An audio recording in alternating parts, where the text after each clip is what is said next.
Meningkatnya budaya LGBTQ membuat pemerintah turun tangan dan menetapkannya menjadi ancaman non-militer. Materi pembelajaran terkait pencegahan LGBTQ pun dibuat untuk menangkal budaya ini masuk ke sekolah. Rencananya materi tersebut diberikan mulai kelas 4 SD. Presiden tidak menyerang personal-personalnya, tapi budaya penyebarannya itu adalah ancaman terhadap pertahanan negara. Karena itu Kemenak menyusun kurikulum, nanti akan di-insert dalam kurikulum yang sudah ada, kita memberikan pemahaman dan tingkat SD itu mungkin mulai kelas 4. Larangan budaya LGBTQ tertuang dalam Peraturan Presiden Nomor 111 Tahun 2025 yang menjadi landasan bagi kebijakan umum pertahanan nasional periode 2025-2029. Penyebaran budaya LGBTQ atau lesbian, gay, biseksual, transgender, dan queer diklasifikasikan ke dalam ancaman non-militer, berdimensi sosial, budaya, dan ideologi. Peraturan Presiden tersebut telah resmi ditetapkan pada 25 Oktober 2025 lalu. Sementara itu, Majelis Ulama Indonesia menggodok RUU Pidana tentang LGBTQ. DPR pun sudah menampungnya dan akan segera membahas pembentukan undang-undang ini. Tim Liputan iNews melaporkan.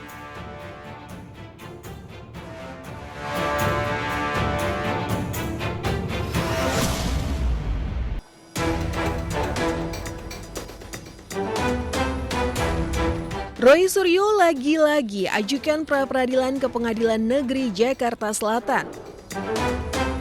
Kali ini Roy mengajukan gugatan untuk menuntut ganti rugi ke Polda Metro Jaya terkait penanganan hukum kasus ijazah Jokowi, di mana berhubungan dengan putusan dari pra-peradilan pertamanya. Tak hanya berhenti di pra-peradilan ketiga, Roy Suryo bahkan siap mengajukan pra-peradilan keempat. Apakah kemudian mau lanjut dengan pra-peradilan yang keempat? Karena apa? Karena pra-peradilan yang ketiga sudah kami daftarkan. Dan insya Allah akan bersidang pada hari Selasa tanggal 28 Juli yang akan datang. Dengan materi adalah ganti rugi atas putusan pra-peradilan yang pertama. Nah ini kita bisa uji nanti. Apakah putusan ganti rugi itu akan kemudian diterima atau ditolak?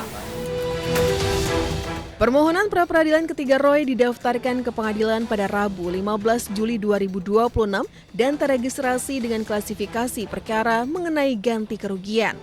Tergugat satu adalah Kapolda Metro Jaya, Direskrimum Polda Metro Jaya, Kasubdit Kamnek, dan tim penyidik. Sementara tergugat kedua adalah Kejati DKI Jakarta, Aspidum Kejati DKI Jakarta, Kejari Jaksel, dan tim JPU.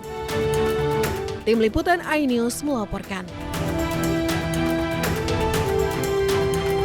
Untuk penyalahgunaan pra-peradilan. Menimbang bahwa berdasarkan seluruh uraian pertimbangan di atas, maka permohonan pra-peradilan pemohon sudah tidak relevan lagi sehingga sudah sepatutnya dinyatakan ditolak untuk seluruhnya.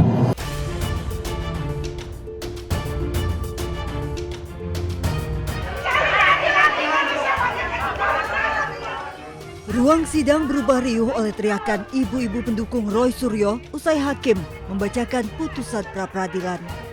Kekecewaan pun ditumpahkan pendukung Roy Suryo.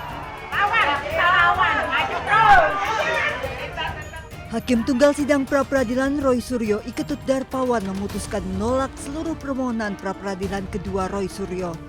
Hakim menilai Roy Suryo sengaja memecah satu persatu dan menyalahgunakan pra-peradilan dengan tujuan menunda pokok perkara.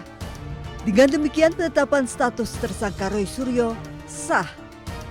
Hakim Tunggal Iketut Darpawan menilai putusan pra-peradilan sebelumnya yang mengabulkan sebagian gugatan terkait penangkapan, penggeledahan dan penahanan tidak mempengaruhi pokok perkara. Nah, bagi saya menyerahkan sepenuhnya. Langkah selanjutnya pada para kuasa hukum saya. Mas Refli, Mas Abdul Ghafur Sangaji, Bu Soraya, Mas Tristan, kemudian Pak Yasena dan lain sebagainya. Ya, saya menyerahkan sepenuhnya. Apakah kemudian mau lanjut dengan pra-peradilan yang keempat? Karena apa? Karena pra-peradilan yang ketiga sudah kami daftarkan. Permohonan kliennya ditolak, kuasa hukum Roy Suryo Refli Harun menyatakan siap masuk ke pokok perkara. Kita hormati putusan ini dan tentu kalau ditanyakan pada Mas Roy, apakah Mas Roy siap untuk pokok perkara? At any time kita siap. Ya, ini adalah the lawyer's way untuk mencari jalan agar kemudian Mas Roy ringan, ya, kemudian ringan langkahnya ketika harus berhadapan dengan pokok perkara. Roy Suryo juga sudah mendaftarkan gugatan pra-peradilan ketiganya yang meminta ganti rugi dan rehabilitasi ke Polda Metro Jaya atas penangkapan, penahanan, serta penggeledahan yang dinyatakan tidak sah dalam penanganan kasus dugaan fitnah ijazah Jokowi. Sidang pra-peradilan ketiga rencananya digelar pada 28 Juli. Tak berhenti, Roy Suryo berniat mengajukan gugatan pra-peradilan keempat. Dari Jakarta, tim liputan iNews melaporkan. Jangankan soal pasal, apalagi buku. Buku itu mau ditampilkan di mana? Buku itu kalau nanti mau digunakan sebagai barang bukti, sudah nggak bisa lagi, sudah P21. Sudah tutup. Respon, mau jadi apa dia? Jangankan ahli, saksi pun tidak layak untuk dikualifikasi sebagai saksi. Kenapa? Karena dulunya Respon itu adalah bagian dari yang tersangka. Kemudian mencari penyelamatan diri, dapat RJ, kemudian SP3.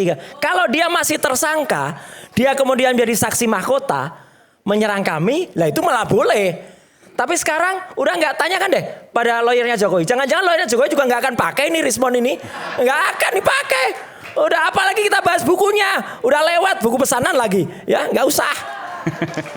Jadi pemirsa sekalian, jadi persoalan ini sebenarnya bukan persoalan Pak Jokowi lagi. Ini udah negara, udah JPU dengan para terdakwa. Maka saya harus menyampaikan tentu hal-hal yang terkait dengan Pak Jokowi ya sebatas ketika beliau akan diundang untuk menyampaikan ijazah-ijazahnya aja. Jadi kalau bicara masalah ini ya saya setuju dengan judulnya sebenarnya ya kita masuk ke pokok perkara. Ke pokok perkara kemudian kita membuktikan. Membuktikan apa? Apa dasarnya Mas Roy, Bu Tifa mengatakan ijazah Pak Jokowi palsu. Itu. Sehingga kita bahas apa. Biar kita tahu apakah Mas Roy melakukan apa. Biar jelas pemirsanya. Biar juga masyarakat tahu. Sehingga tidak ada twist-twist lagi. Karena persidangan ini, persidangan untuk mengatakan bahwa Mas Roy dan Bu Tifa, sebagaimana tadi rekan Refli menyampaikan, diberikan kesempatan untuk membuktikan penyampaiannya itu benar apa tidak gitu loh.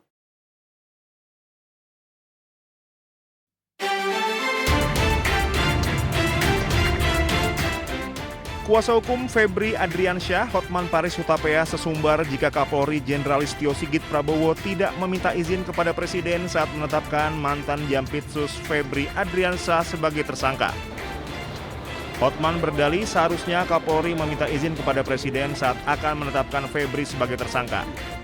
Hotman bahkan menyebut sebagai tangan kanan Prabowo, Febri telah dikriminalisasi oleh polisi. Yang paling penting kalian bertanya, kalau Anda punya nyali bertanya, tanya kepada Kapolri, hei kenapa nggak nanya Pak Prabowo dulu sebelum melakukan ini terhadap tangan kanan dari yang dibanggakan oleh Presiden Prabowo. Tanya, saya baru tahu tidak ada izin. Begitu saja dipermalukan, ada apa? Tanya, makanya malam ini kalian langsung ke Mabes Polri tanya kalau kau bukan pengecut. Merespon pernyataan pengacara Hotman Paris Hutapea yang sempat menyinggung posisi Jampitsus Febri Adriansyah sebagai sosok kebanggaan Presiden Prabowo Subianto dan meminta proses hukumnya dikaji ulang, Menteri Sekretaris Negara Prasetyo Hadi menegaskan proses hukum terhadap mantan Jampitsus Febri Adriansyah tidak memerlukan izin khusus dari Presiden. Ya, itu kan kita kembalikan ke proses hukum ya. Jangan dikait-kaitkan juga dengan Bapak Presiden. Ya, sepenuhnya kita kembalikan ke mekanisme hukum yang berlaku. Tapi kalau pemeriksaan memerlukan izin Presiden, pejabat tinggi itu gimana? Saya rasa klaim ya saya rasa kembali kepada mekanismenya ya. Saya rasa nggak ada juga. Hanya pada saat masih proses pemeriksaan harus izin Presiden itu kan. Prasetyo juga secara tegas membantah anggapan tindakan hukum atau pemeriksaan terhadap pejabat setingkat Jampitsus harus mendapatkan persetujuan atau izin dari kepala negara. Menurutnya, sistem hukum di Indonesia sudah memiliki prosedur tetap yang mandiri. Tim Liputan Anyus melaporkan. Tanya kepada Kapolri, hei kenapa nggak nanya Pak Prabowo dulu sebelum melakukan ini terhadap tangan kanan dari yang dibanggakan oleh Presiden Prabowo. Tanya, saya baru tahu tidak ada izin. Seperti itulah pernyataan Hotman Paris Hutapea. Dengan lantang ia mengkritik Polri yang berani-beraninya menetapkan Febri Adriansah sebagai tersangka tanpa izin Presiden. Begitu saja dipermalukan, ada apa? Tanya, makanya malam ini kalian langsung ke Mabes Polri tanya kalau kau bukan pengecut. Pernyataan Hotman langsung memantik reaksi publik. Koordinator Maki Boyamin Saiman bahkan menyebut selain sudah menjatuhkan marwah Presiden, Hotman juga diduga sedang membenturkan kepolisian, Kejaksaan Agung dengan Presiden. Kalau kemudian ini dikatakan harus izin, ini justru makin berbahaya ketika seakan-akan posisinya ini dibuat dua kubu. Kubu kepolisian yang bersama-sama Kejaksaan Agung, satu keranjang. Nah, di keranjang yang lain berhadapan-hadapan itu adalah kubu Febri Adriansah, kubu Hotman Paris, dan kubu Presiden. Nah, berarti kan sangat berbahaya. Artinya apa? Pak Hotman Paris mencoba membenturkan, menghadap-hadapkan proses hukum yang ada di kepolisian dan kejaksaan dengan Presiden. Seakan-akan bahwa Presiden itu membela Febri Adriansah. Pendapat lain disampaikan Yudi Purnomo. Ex penyidik KPK itu menduga Hotman sengaja membawa nama Presiden sebagai strategi untuk menghadapi pemeriksaan penyidik Kejagung. Membawa-bawa nama Presiden adalah strategi ya dari pihak Pak FA melalui pengacaranya, karena tentu mereka sudah melihat bagaimana para penyidik kejaksaan mempunyai banyak alat bukti, barang bukti yang kemudian ditanyakan kepada tersangka. Pernyataan kontroversi sang pengacara kondang itu tiba juga di istana. Dengan tegas istana menyebut proses hukum Febri Adriansah tidak memerlukan izin khusus dari Presiden. Ya, itu kan kita kembalikan ke proses hukum ya. Jangan dikait-kaitkan juga dengan Bapak Presiden. Ex-Jampitsus Febri Adriansah tersandung 3 mega korupsi sekaligus, yakni piutang di PT Krakatau Steel, pemerasan saksi dan tersangka di PT Asabri hingga manipulasi pengadaan batubara di PT PLN.